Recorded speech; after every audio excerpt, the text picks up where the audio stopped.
We've never been so ready for summer.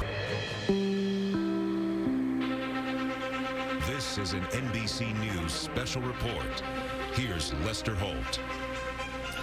Good day, everyone. We're coming on the air with breaking news. Democratic presidential candidate Joe Biden has made his choice. NBC News has confirmed that Biden has picked California Senator Kamala Harris to be his running mate, the first woman of color in history to be chosen for such a position, ending weeks of suspense and making good on a promise he made during the primaries back in March to name a woman to run as his running mate, a job Biden himself held for 8 years under Barack Obama. So the Democratic ticket is Biden-Harris. For more, let's go right now to White House correspondent Kristen Welker. Kristen, what can you tell us?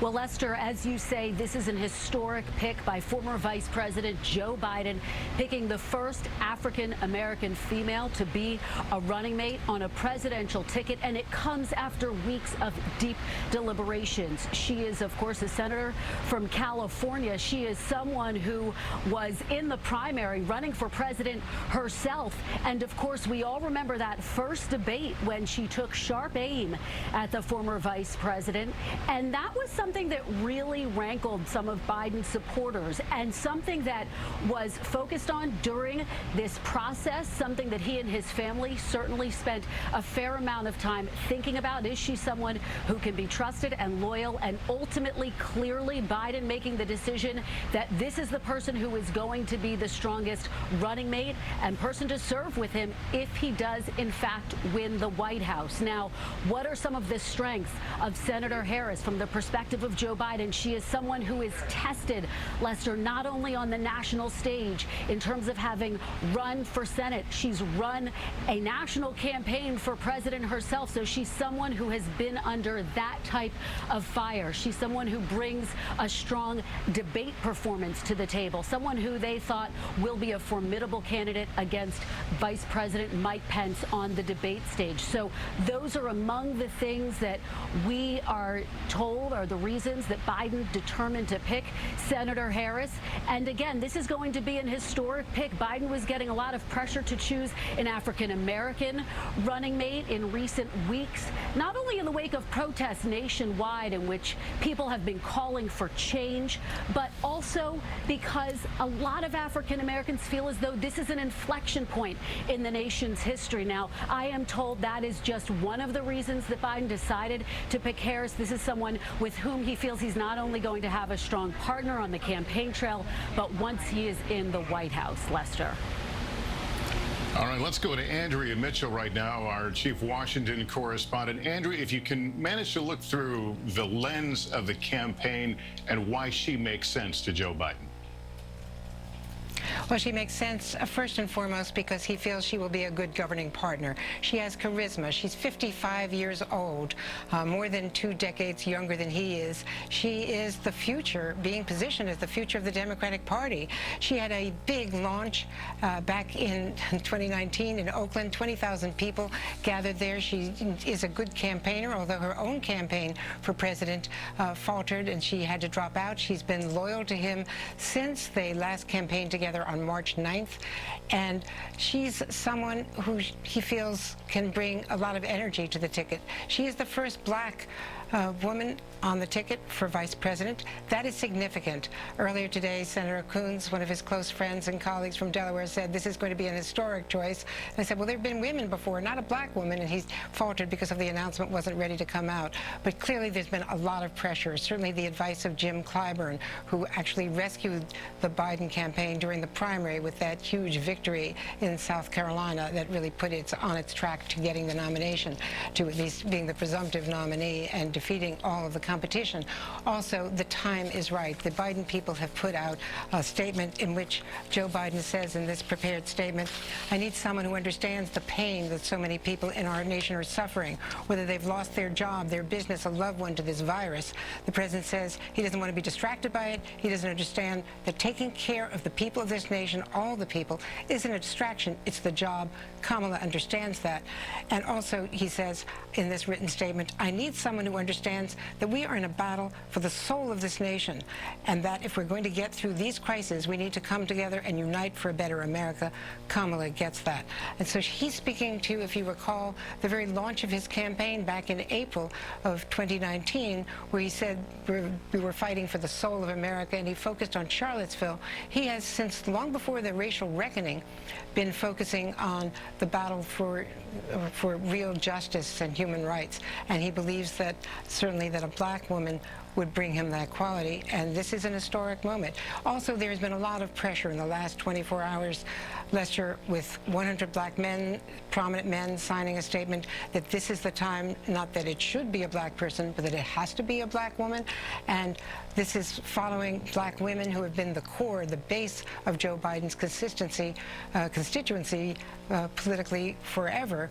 This is certainly going to obviate having to defend a white choice in the first days and weeks of this nomination. This is going to be a very popular choice in energizing black women, black people, and other people, young people, because of her age and because of her charisma. Lester? And can't help but noting how everything is different. This was the kind of announcement that in the old days I would have sat here, I would have read an introduction, we'd have taken you to the stage, and the two candidates standing there together obviously can't happen in this environment. Let me bring in NBC News political director and moderator of Meet the Press, Chuck Todd. Chuck, talk about the politics of this now. The White House, we saw that image, and we see it behind you, the White House, where clearly they've already been trying out talking points depending on which person was chosen today. Well, look, I think there's a few things to bring up about this ticket. You know, number one, you know, the closest corollary I think it has in sort of modern presidential politics is actually Reagan-Bush 1980. You know, one of the most effective attack lines on Ronald Reagan in the primary came from George H.W. Bush, who called supply-side economics voodoo economics. And there was a lot of questions before he decided to put him on the ticket, and even after Bush was put on the ticket. Oh, can he be trusted? Is this or that? But it was a sort of a powerful alliance that they realized they needed in 1980 as they kept their party unified. They thought they had an historic opportunity. A lot of us in political circles believe 2020 looks a lot like 1980. And to me, that parallel, who hit Joe Biden the hardest in the primary? We were at that debate, Lester. It was Kamala Harris. And so in some ways, it shows you that I think he wants to send the message, hey, this is, you know, he doesn't hold grudges, number one, but he does want somebody who's tough enough to campaign. I think she is a really good campaigner. Yes, people will look back on her presidential campaign and say, geez, she struggled a little bit. And I would argue one of the reasons she struggled is she was, you know, is she a progressive? Is she a pragmatist? And, you know, she was someone in between, if you will, sort of in between Elizabeth Warren and Joe Biden, which I think is another reason why they picked her. She is seen as somebody, I think, who can be a bridge to the progressive community, though you'll see some progressives hand wring today. They're not going to be, you know, that was why you saw a boomlet for Karen Bass, who's seen as more progressive, more to the left of Kamala Harris. But if you're the Joe Biden campaign, and if you look at the history of presidential candidates who were leading at the time they decided to pick their running mate, it almost is always the person everybody assumes it should be. And if you think about it, Lester, Biden-Harris was the ticket a lot of people were speculating on back when this campaign began in January of 2019. All right, Chuck, let me go back to White House correspondent Kristen Welker. Are you hearing anything from the president or the White House about this pick? I am, Lester. I just got a little bit of reaction from White House official who tells me that this was an expected pick by most within the administration. Expect the campaign to hit Harris heavily on her own criticisms of Biden and hyper-partisanism. Far-left moments in the Senate. Overall, no one here is surprised. The bottom line, though, taking a step back, Lester, I think that the administration, the campaign, trying to figure out exactly how to go after Harris. This is someone who could potentially blunt the president's law and order message. This is someone who has a background in law enforcement. This is also someone who, during the primary, President Trump didn't typically take aim at. In fact, he praised her for having the best rollout. And on the day that Harris announced that she was dropping out of the race, President Trump tweeted that he would miss her, and Harris responded to that, "We'll see you on November 3rd." So she was quick with a very sharp response. But again, this is someone who I think President Trump is still trying to figure out exactly how to pinpoint. We are getting a little bit of a window, though, into how they're going to go after her. And again, Lester, that is part of what I think Biden sees in Harris and why he sees her as such a strong candidate for that very reason, because she is someone who President Trump really struggled to put into a box. Now, it's worth noting that earlier today during a radio interview, President Trump took aim at Biden for saying that he was going to pick a female running mate. President Trump saying that that could offend some men, so clearly signaling he's not going to shy away from gender politics this campaign cycle, just as he did in 2016, Lester. And we were told that the others who were on that short list were notified earlier this afternoon that they were not going to be picked. Let me go to Capitol Hill correspondent Casey Hunt and talk about what a formidable force she has been as a Trump critic.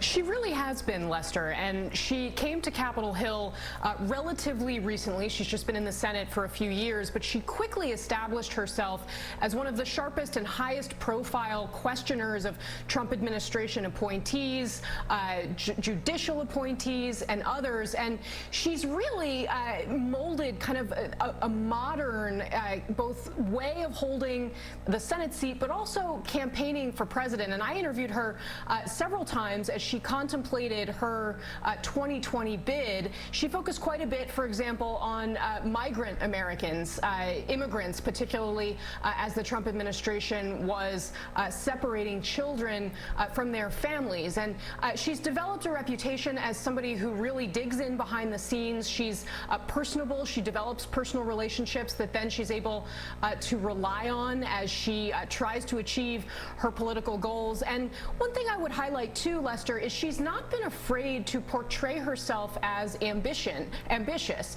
And as we have a conversation about a female running mate, the first black woman on the ticket, she is not shying away from that. She didn't shy away from it during her selection process either. And that's something that the Biden team grappled with a little bit, but it became very public. And a lot of women have already come to her defense on that question. So that is kind of a new way we are seeing women move forward in this space. It's often been something that's considered to be a liability that women candidates have in the past have been told to shy away from. Kamala Harris is not one of those women, Lester. Casey Hunt, thanks. I want to read the tweet that came from the former Vice President Biden today.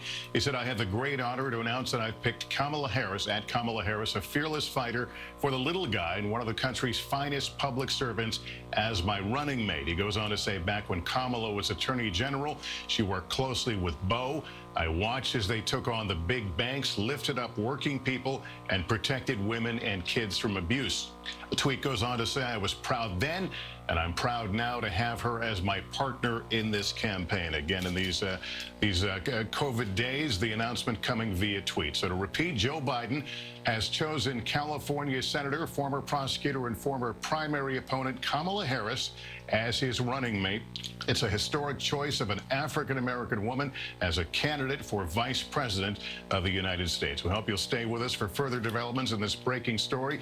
I'll be back with a complete wrap-up and reaction to the choice on NBC Nightly News. For now, I'm Lester Holt in New York. Good day, everyone.